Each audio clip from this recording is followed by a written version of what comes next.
Hello everyone, my name is Michael SK and welcome back to Steins Gate 0. In the last episode we were able to escape that horrible world line where I guess history was changed because Russia wanted to change history and they had the ability to, but I think we're back to the world line that we were in before we got thrown into that one. I don't know how we got out.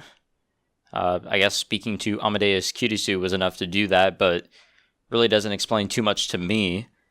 So we're back here. We were talking with Fubuki because she also has reading Steiner. A lot of other people are having more, I guess, lifelike reading Steiners or more active reading Steiners. Not to the same degree as Okabe, but they definitely are there. So getting some information on all that, and apparently now we got to talk with Suzuha, who really needed to talk to us. After I said my goodbyes to the others, I contacted Suzuha. She told me to come to the top of the radio building. When I arrived, she was standing silently on the dark roof. There was no trace of a smile on her face. Her eyes shone in the darkness, and as she glared at me, I felt a shiver run down my spine. This was not the Suzuha I was used to.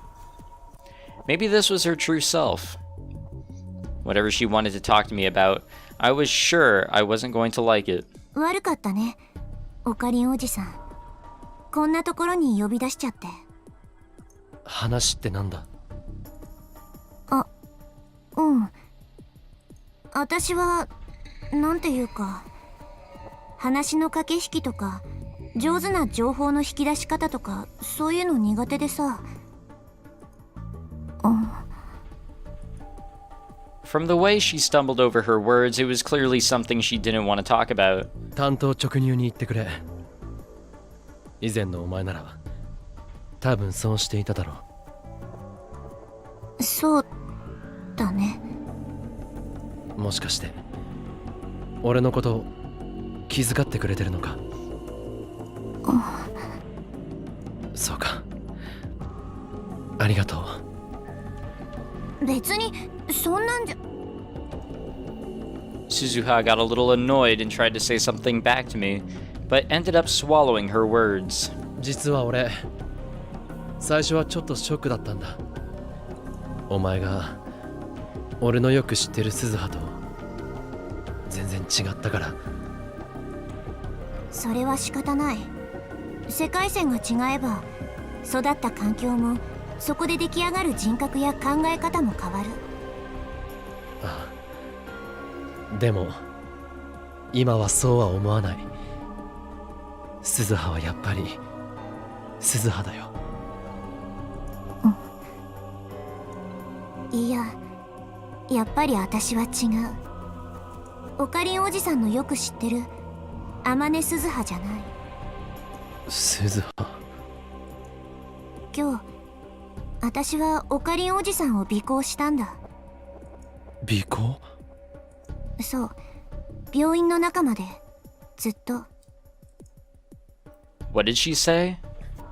Why would she do that? No, I knew the answer without even asking.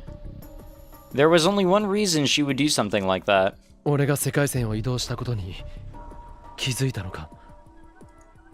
あのクリスマスの夜におじさんにリーディングシュタイナーが発動したんじゃないかとずっと疑ってたんだ。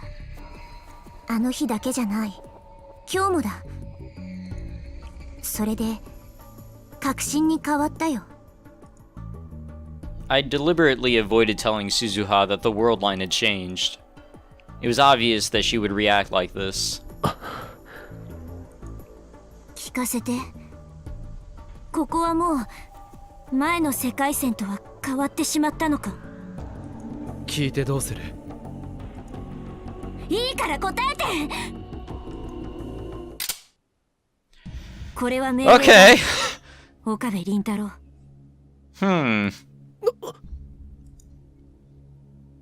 I gulped as I saw her pull a gleaming pistol out from her jacket. It was aimed right between my eyes. 冗談だよな。冗談でこんなことはしない。It felt like Suzuha was trying to revert to who she was when I'd first come to the Beta World Line. A woman who put her mission above everything else. She was so desperate it hurt to even look at her. What would happen if she shot me here? I imagined myself lying on the ground in a pool of blood. Oh god. In my mind, the image overlapped with Kurisu's dead body. I closed my eyes and grit my teeth, trying to avoid a flashback. I'd spent the last month trying to escape to Okinawa in the middle of a war, but I still wasn't used to having a gun pointed right at me. もう一度聞く。世界線は変動したのか？ここはもう以前とは違う世界なのか？ But Suzuha's hands were shaking a little as she held the gun. That would have been unimaginable when she'd first come here from the future. Maybe she was ashamed of it, because she bit down on her teeth even harder. Aw, man. She must have bit her lip when she did so, because a single trail of blood ran down her jaw and dripped onto the ground. I stared at the blood as I answered. 大丈夫だ。俺たちは以前のままの世界線にいる。本当に？ああ。一度別の世界線に移動したのは事実だが、再び元に戻ったはずだ。それをやったのは誰だ？ロシアか？だと思う。とうとうタイムマシンの実験を開始したってことか。I nodded. それならもう一刻の猶予もないじゃないか。連中が実験を続ければやがて取り返しのつかないことが起きる。シュタインズゲートに続く道が閉ざされてしまうかもしれない。私はバカだ。悩んでる場合じゃなかった。もう説得なんて終わりだ。どうする気だ？岡部倫太郎、私の命令に従ってもらう。一緒に7月28日に行くんだ。拒否したら？拒否なんてさせない。お前はいいのか？それで何？この世界線をなかったことにしてしまって、それで。うるさい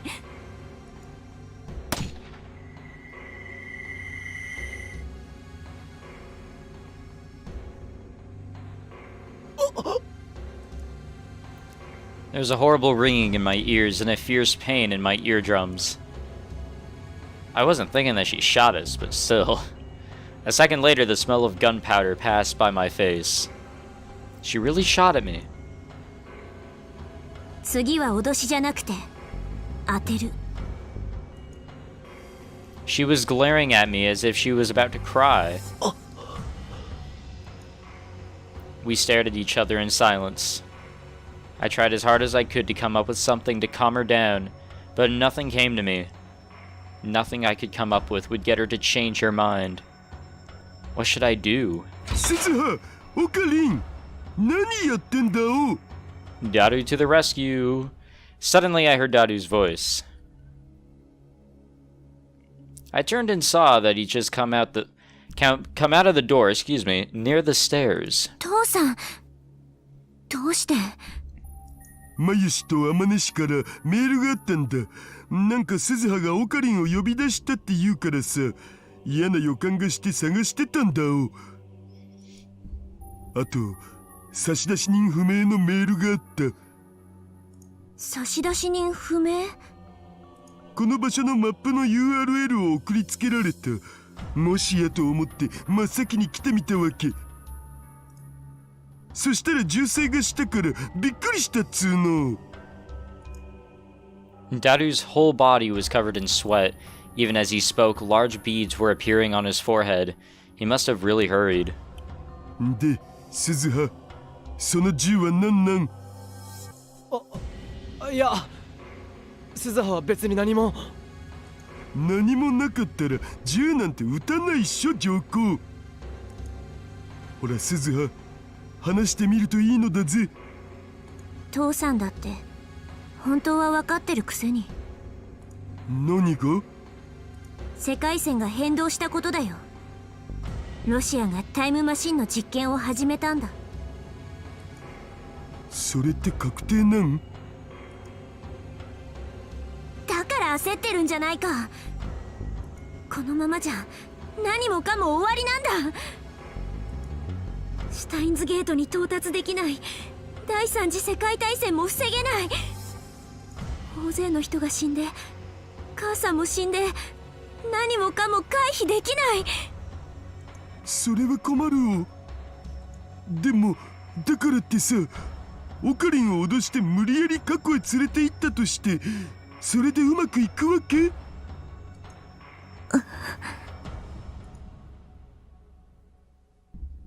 Daru's normally easygoing expression had suddenly turned serious. タイムマシンや世界線のことを研究し始めて、なんとなく分かってきたんだよね。オカリンの言う通り、普通のやり方じゃ何度やってもマキセ氏の命を救うことなんてできないんじゃないかって。父さんまで何を言って。世界線のルールや因果率がそんな簡単に変えられるんなら、オカリンの言うアルファ世界線でマヤ氏の命だって救えたはずっしょ。じゃあどうしたらいいって言うんだ。 Daru brought his fist up to his chest. どうすべきかを僕らは研究してるわけっしょ。でももう時間が。大丈夫、僕に任せとけって。絶対に何とかしてみせる。たまには父さんの言うことも素直に聞いてほしいのだぜ。I mean, it's kind of hard to. You're you. Daru's voice was strong and kind in a way you'd never imagine he was capable of. He softly took the gun from Suzuha's hands. She didn't resist. ほら、銃なんかよりもっと大切なものを忘れてる。今日みたいな寒い日にこそこれを使うべき。Daru took something out of his pocket. He pressed it into Suzuha's hands.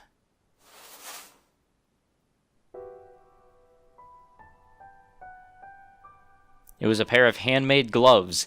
Also, with this CG, we are now 75% done with all CGs, which is a good way of seeing how close you are to finishing all of this up. So, we're really almost done with this playthrough, guys. It really doesn't seem like it, but apparently we're close. It was the present that Yuki had given her at the Christmas party. I remembered it well. 私 When he gave her the gloves, warm tears started to flow down her face. どうしていいのかわかんなくなっちゃった。助けて父さん、助けてお願い。 Suzuha's shoulders shook as the tears poured down. I turned my eyes towards the time machine, a silhouette in the darkness. 俺はもう乗らないって決めたんだ。 No matter what Daru said, no matter what Suzuha threatened me with, I wasn't going back to the past. I can't look back. And I understand that, yeah. Uh-oh. We'll be following sad Suzuha. The next thing she knew, Suzuha was inside the time machine wrapped up in a blanket. She must have been crying a lot because she hadn't even noticed that she'd come inside the time machine or that Rintaro had left. Her dad was next to her. He was also wrapped up in a blanket and he was looking at her. 落ち着いた？今何時？ She wiped away the tears as she asked. もうすぐ日付が変わるよ。ごめん、こんな時間まで付き合わせて。平気平気。前にも言ったっしょ。父さんのこといくらでも頼っていいのだぜって。うん。The time machine's hatch was still open, and cold air was pouring in.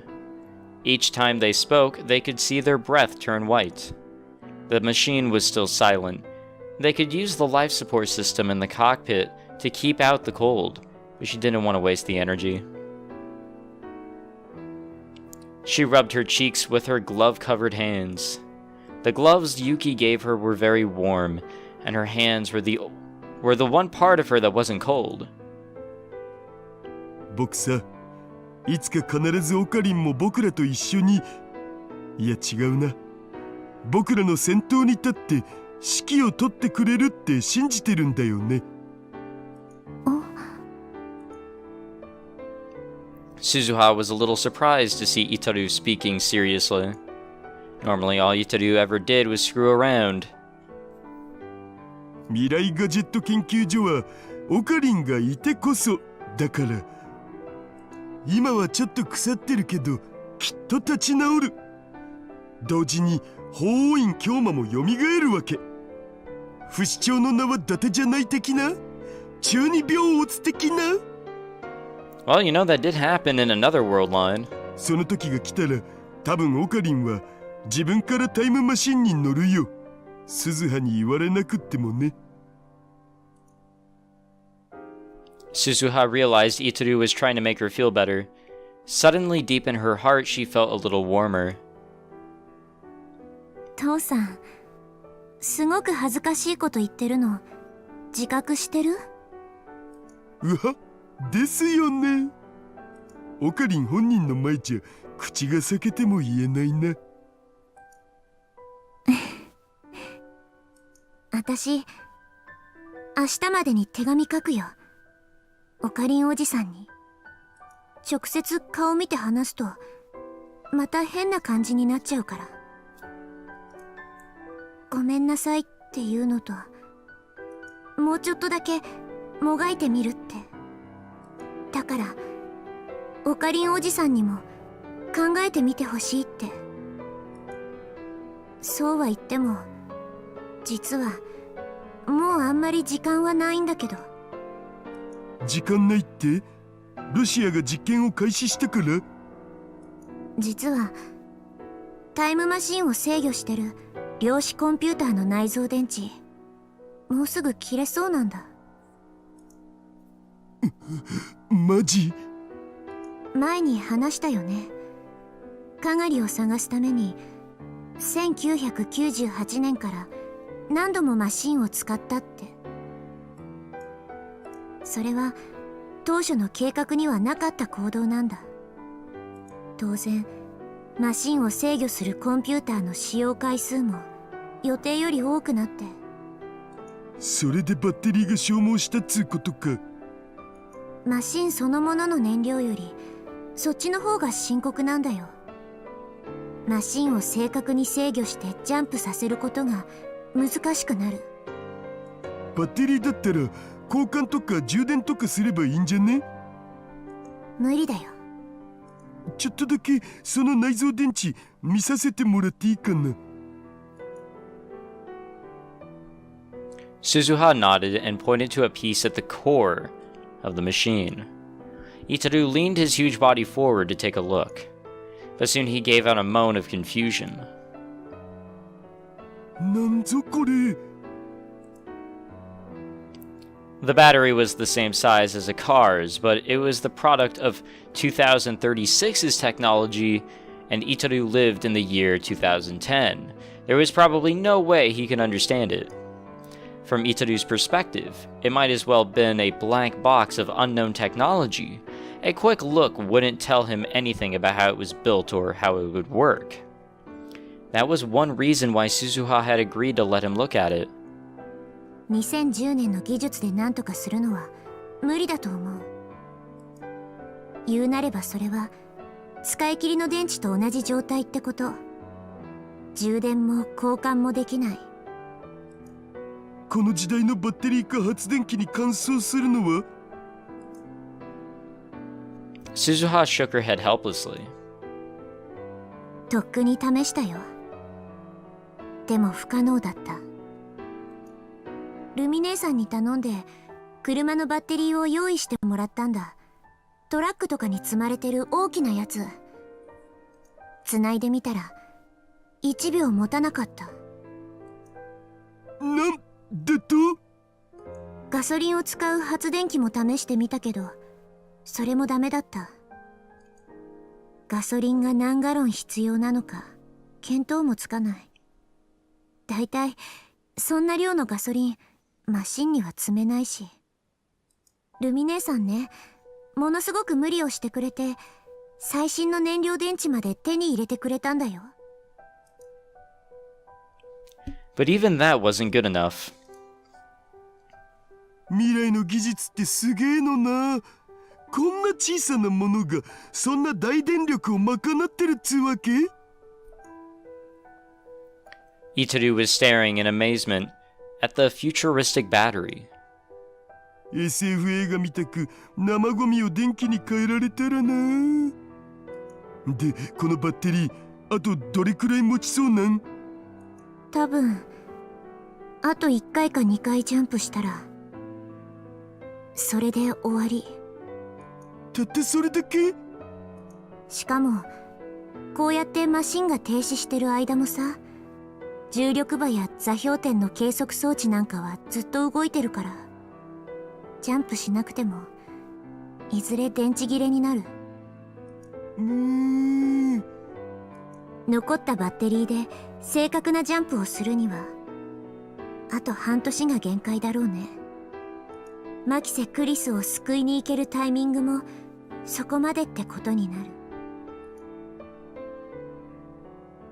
Suzuha grabbed onto Itaru's back and took a deep breath. It was squishy and it felt good.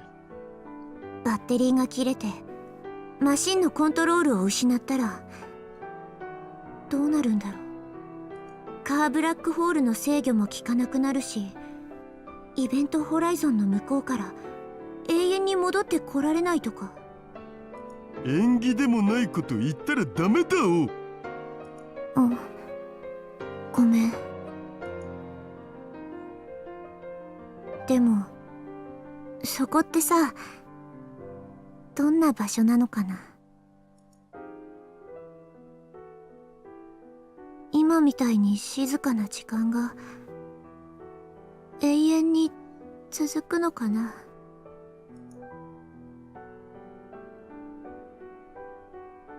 だったらそれでもいいな。 As she clung to her father's warm back, Suzuha started to feel very sleepy. If she let her guard down for a moment, she was sure to fall asleep. She'd been trained to fight it on the battlefield, but this wasn't the battlefield, as she was exhausted from crying. Maybe it wouldn't be so bad to let herself sleep once in a while. Good night. She sat down and held her knees like a child, then softly closed her eyes. そっか。結局鈴葉はこの夏までに必ず行っちゃうんだな。たとえオカリンがどんな結論を出すとしても。 Just before she fell asleep, she thought she heard her father talking to himself. Oh. Back to our gloomy boy. これはまさにパラダイス。 Maho's eyes were shining like a little girl's. Not many girls would look like that if you brought them to a place like this. I was the one who'd brought her here, but she seemed to have forgotten about me entirely. She was wandering down the narrow corridors where all the computer parts were, as if in a daze. Then she came to a stop in front of one of them. Inside the shop were lots of little plastic bins filled with junk parts and of all sizes. They'd been taken off of discarded PCs and appliances. Each of them was obviously dirty, and lots of them were covered in dust. これ一体何の基盤かしら。まるで美術品みたいに美しいパターンをしているわ。しかもアルミナ基板だなんて。ああ。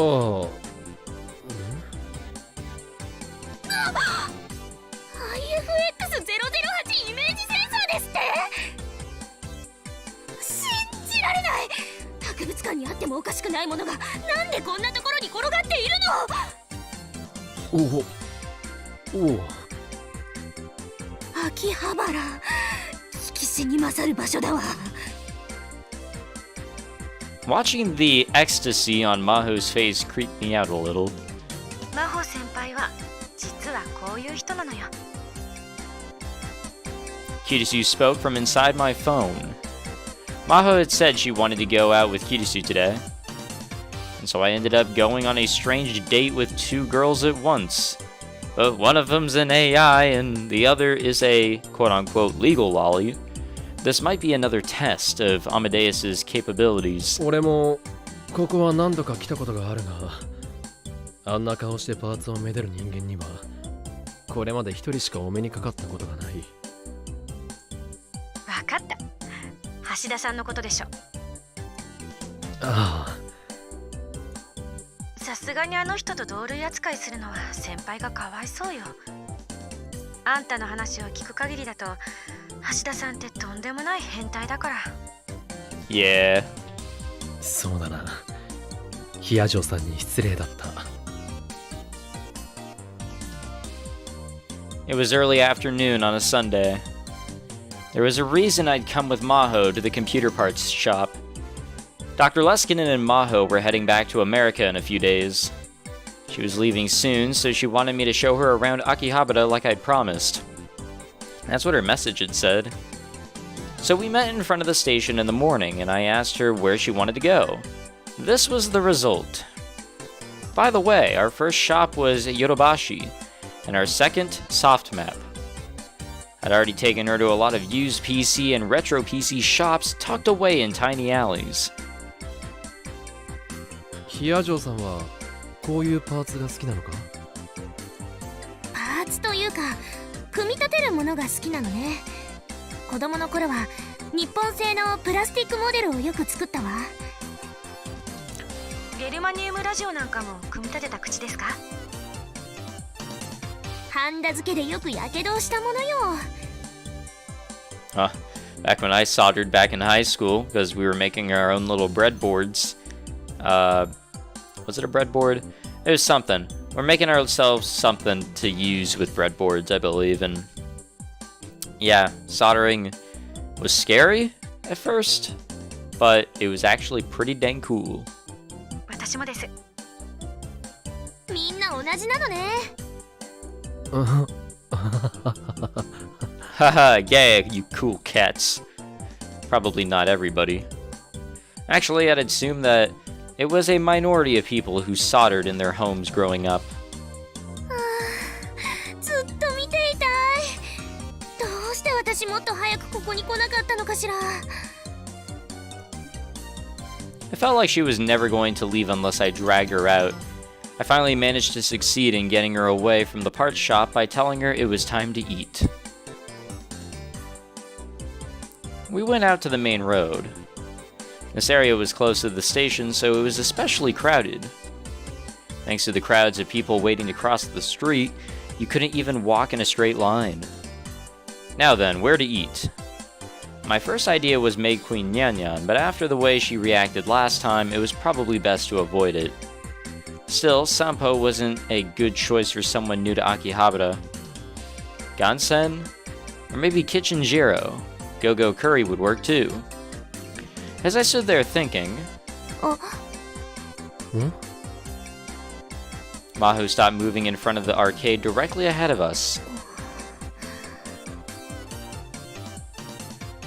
Evidently, she was looking at the crane games on the first floor. ちょっとだけ覗いてみてもいいかしら。Yeah, because this is a Yakuza game. I nodded.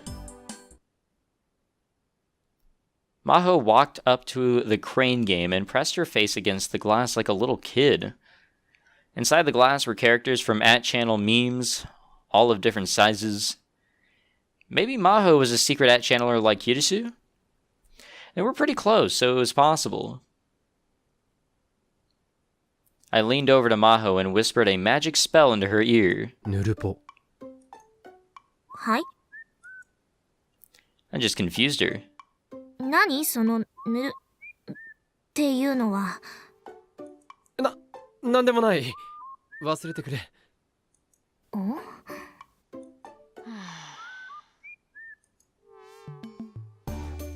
Kurisu was glaring cold daggers at me from inside the smartphone, but I decided to ignore it. ヒアジョさん、そのぬいぐるみ欲しいのか？ええ、かわいいじゃない。ねえクリス。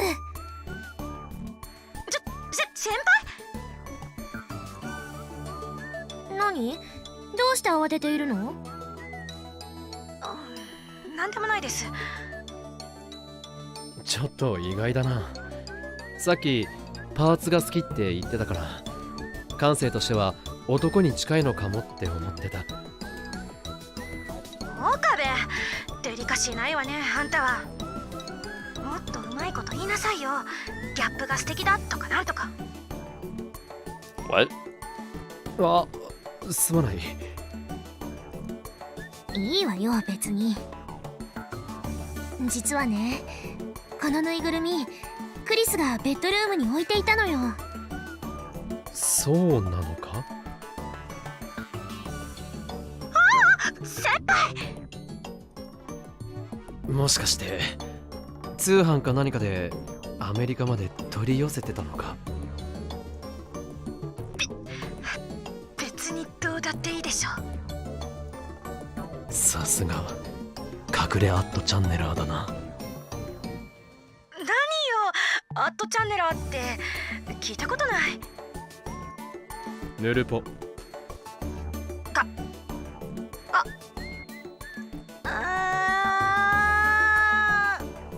I don't know what's happening.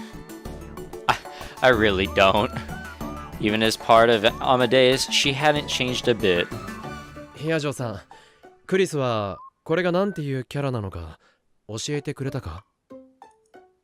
いいえ、何度か聞いてみたけど永遠とはぐらかされたわ。だろうな。だからずっと気になっていたのよ。岡部さんは知っているの？まあ。岡部。Jesus. That sounded terrifying. A chill ran down my spine as I heard the angry voice from the smartphone. 俺も知らないんだ。そう。Sheesh. I defended your honor, Kurisu. You'd better be grateful. ちょっと挑戦していいかしら。Maho took her wallet out of her pocket and put a 100 yen coin into the machine. このアームを左右と前後に操作してぬいぐるみをつかめばいいのね。Yes. You don't know how a crane game works? They're all over America.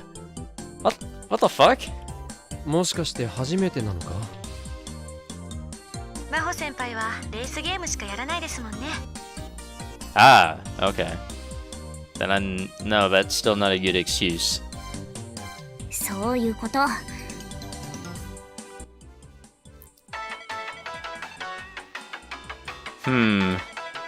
You know what? I think we're just gonna stop it here. I think we've had enough fun today.